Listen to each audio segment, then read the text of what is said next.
But yeah, if it's like if we have to click really fast, or if we can skip on through it with unseen text, I would prefer not to do that because then we might risk missing new stuff on the other side of the transition. But you know, it's just playing it safe. Whatever we gotta do. Gosh, if we can't get through it, that's kind of a problem for me because, Lord, I still need like 15 minutes of this. It's not. It's an issue. It's a big deal. I can't just drop the thing. Drop a new mod and play another mod? Like, what? Why would I do that? It's nonsense. Go to sleep, guy.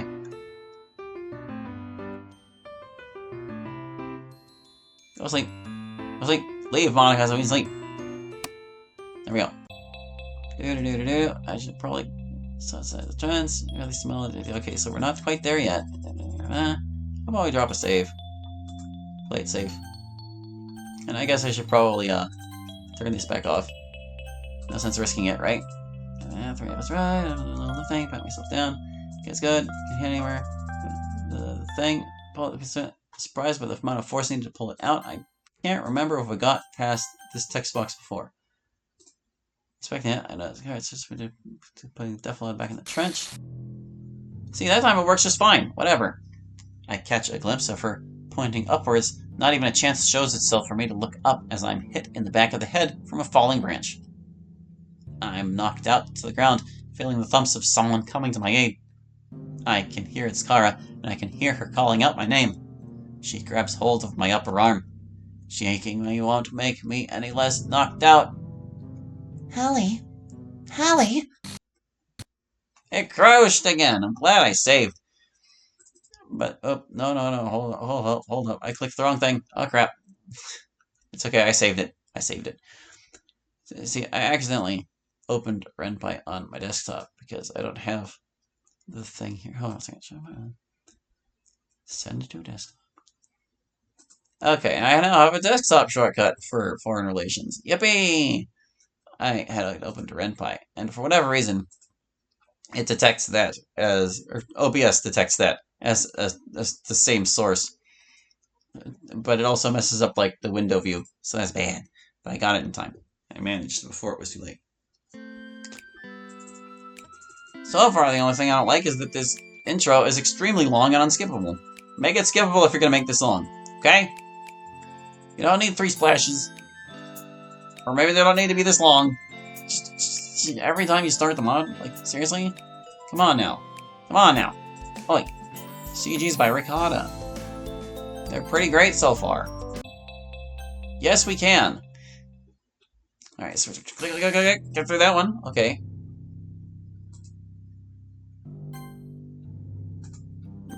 So we made it past 1. Can we make it past 2? Just hold my upper arm. Okay. We made it. But is it gonna keep happening? Please no. Okay. Thing?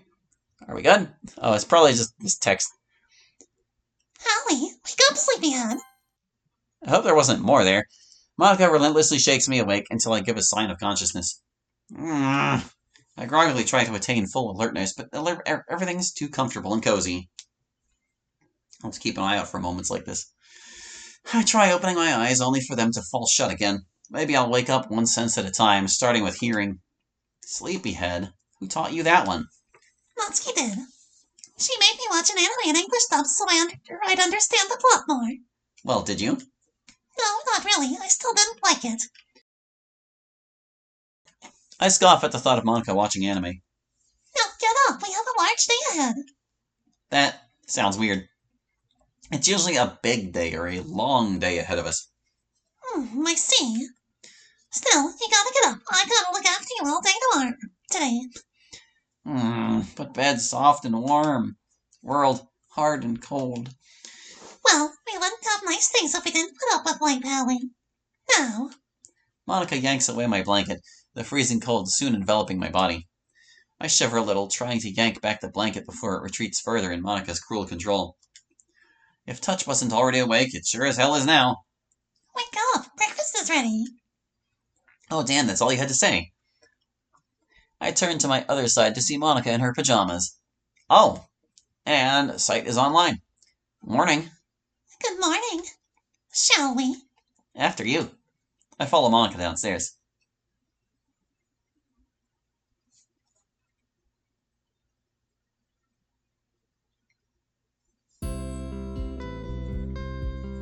Walking into the kitchen, I'm soon greeted with a smell that's been too long since I've last smelled it. One more down. Taste is the last one to go. Are those... oh man, pancakes? Yup. I was under the impression that you hated me for yesterday. And sort of the day before, essentially ever since I stepped foot outside the airport. What's with the sudden niceties? Well, Monica and I take seats across from each other, a stack of pancakes atop our plates, flanked with a glass and cutlery with a carton of orange juice between us. I was hoping to convince you that being in my company would be just as good as being alone. I raise an eyebrow. What do you mean by that?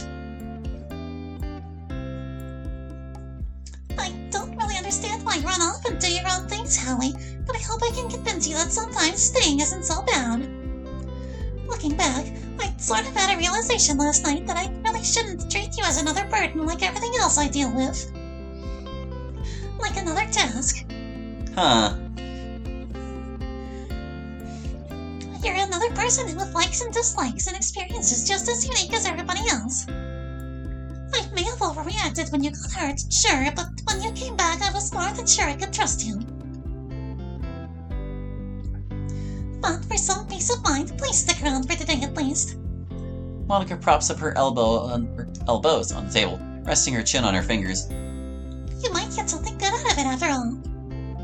I look down to the waiting heavenly pile of carbs and sugar on my plate and grab my fork and knife. I sure did get something good out of it, and it ain't getting any warmer. Itadakimasu. Itadakimasu! Monica and I dig in. That's all of the 5 senses checked for the morning, saving the best for last, it seems. I have been mulling over what Monica said earlier. If this is my one chance to finally get my freedom, this is it. Thing is, I'm not sure if I can even trust myself not wandering off today. It's a mall. So much to do. So much to see. Ugh, why am I like this? Hallie, Maybe I can have one of Monica's friends keep watch of me. is everything okay? Sayori seems nice, but Natsuki... I feel like she hates or dislikes me for some reason. Hallie, Yeah? you were staring at your plate for a bit, are you okay? I reconnect with my senses to see an empty plate with smears of syrup. Yeah, I'm good. Just thinking about things. What were you thinking about? About Natsuki. Abrupt change of song. Do you think she doesn't enjoy my company? Oh, Natsuki. She may seem unfriendly to new people, especially boys. But I'm sure she'll warm up to you. I see. Wait, why boys in particular? I'm guessing she's had bad experiences with them. Yeah, you could say that. More stuff you'd rather not say? Monica nods. It's okay. From what I've seen so far, though, Natsuki and you seem to get along. I decide against correcting her English. Which hopefully will be the case, because I would hate it if you haven't even gone to your first club meeting and already hate one of its members. Hold on a second. What I've seen so far, though, Natsuki and you. See if we get along. I don't see the issue. what was wrong there?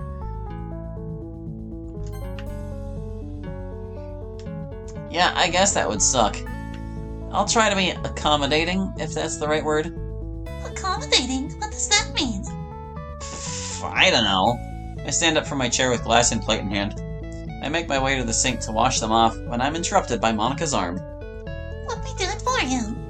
Ah, thanks. What a gracious host. I make my way upstairs to my room to get ready. I'm halfway through putting on my hoodie when I hear my phone vibrate against the tabletop. I look at the notification. JJ, sent image attachment. Looks like he went through with checking out the CD. I zoom into the photo as the quality of the photo has drastically been reduced due to JJ taking a photo of the screen itself, the photo. Skimming through what's on screen, I notice it's mostly just text with a few images here and there, probably showcasing the rooms they're displaying. I'm interrupted by a series of knocks from my bedroom door. Hallie, are you ready? Yeah, one sec. I put my phone and wallet into my pockets and head out the door. Would you look at that? Seems like it actually snowed a little bit last night. Luckily, I put on my signature black hoodie, as JJ would call it. In fact, JJ actually lent this one to me. Hence why he calls it a signature. My train of thought is derailed by Monica. Are you excited for your first day of school tomorrow? Kinda. More of a mix of excitement and anxiousness. But I'm also feeling kinda underwhelmed by it, too. Underwhelmed? I mean, it's just school, isn't it? I've been doing it for years now. I get that it's in a completely different country with a radically different structure, culture, and time frame, but in essence, it's all the same, isn't it? When you look at it like that, I can see where you're coming from. Oh, and speaking of the time frame, I thought Japanese schools would start off way later in the year. Oh, right, about that. Kurabayashi High starts off from late January to December. It's to get in line with all the other sister schools we're partnered with. St. Hewlett's College isn't the only sister school of Kurabayashi High, so there's a big chance that there will be other transfer students like you. Huh, interesting. You thought of some other person that also understands English to a native level at my school brings an odd comfort. Not to discredit Monica's proficiency in English, but talking to her just has that one extra added layer. A language barrier that's practically not there, but it shows itself whenever I have to get really complex thoughts across. Something that I really don't have to worry about when I talk to JJ or Mom. That being said, I hope I don't find myself taking Monica's understanding of the English language for granted. Especially when she's essentially self-taught, as far as I know, on top of her English-related material in school and her father's extracurricular lessons. I wonder how the meeting between Monica's father and I will go. Going off of what Monica's father's occupation is, as well as what I've heard from from what Monica said from the night I got here, I think Monica's father is pretty much a native speaker. Gotta count my blessings here, because if I eventually do meet him, I won't have to faff around a language barrier. Especially when I've got to explain what my relationship is with his daughter when I'm pretty much living with her until the end of the year.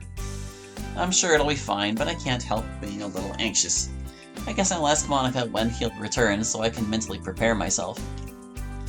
Hey Monica, do you know when your father will come back to visit? Oh, he usually comes back for a month in June. Why do you ask? Well, I've been thinking about how your father would react when the transfer student that his daughter was assigned to is a guy. I get the feeling that it'll go well, but I also suspect that he won't be entirely keen on me living with you. Oh, about that. Monica's sudden change in demeanor doesn't really give off any winning cues. I think I found my answer. Let's just say that on the phone call my mom had with him, she only referred to you with they and them. Yeah, not good. Monica huffs and loosens up a bit. And what about your dad? Is he okay with you going overseas for school? Oh, him? I'm fairly certain he would be fine with it. Anytime I would go out, he'd always tell me to, at the very least, not end up in the news, hospital, or prison. You can combine any time in this sentence. Yeah. And to not add or subtract the population. Though I can't really confirm how he feels about it since I can't really talk to him anymore. Oh, I'm sorry to hear that. I catch a whiff of sorrow from Monica, turning to her and seeing her a little downcast. Oh, no, he hasn't passed away, he's just... Oh boy, how do I tell her this? How do I tell her the truth without her knowing? I got it. My dad's incarcerated. Incarcerated? What does that mean? Natsuki, Sayori!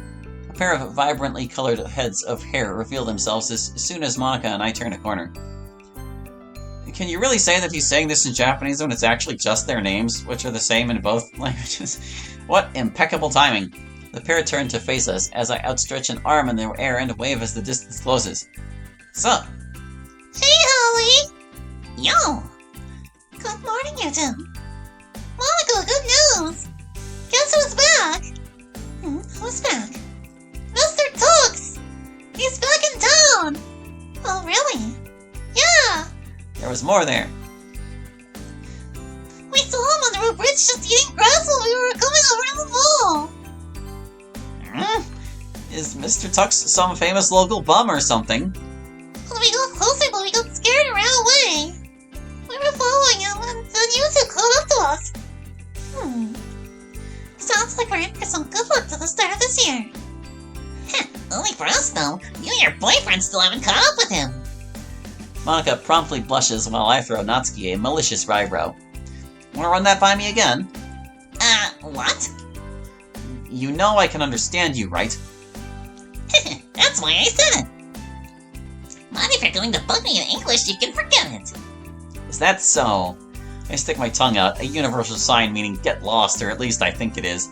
My conclusion about my universal dismissive gesture seems to be corroborated by Natsuki following suit. Bleh. Bleh. My little quarrel with Natsuki gets a few laughs out of the administrative heads of the literature club. Still, I gotta know if we're gonna run into this elusive Mr. Tux. I ain't fixin' to get stabbed by a free-ranging homeless guy. It sounds an awful lot like a cat or something. I know the type extremely well, I just know some shit's gonna go down if we see him. Sayori, you saw this Mr. Tux when you were walking over here. Are we gonna see him again? Probably. He ran off this way, so we'll probably catch up to him. Shit. What's wrong, Howie? Oh, nothing. Come on, you love him. I'm afraid I don't swing that way, Sayori. Aw. Aw? The fuck you mean, aw? Well, Howie, you're not from around here, so I thought you'd be... you know. I would say sorry to disappoint, but we both know how little that means at this point. Huh. Still, you're the only guy in the literature club full of girls, so you're either a pervert there to ogle a bunch of girls, or... Oh, come on, either choice isn't really fair. Is there something wrong with being a little... festive? Festive, huh? Haven't heard that one yet. No, nothing's wrong with it, it's just not who I am. And I ain't a pervert either. Promise. I would take that promise, but we both know how little that means at this point. Touché. With that, we make out way to the mall. That seems like as good a place as any. No, let me go to the save me. You can't stop me. Go on, save me. We're going to save here for now, and we will pick up with more of this next time. Thank you for watching. I hope you enjoyed, and we'll catch you next time with more of Foreign Relations Act 1. Hope to see you then. Bye-bye.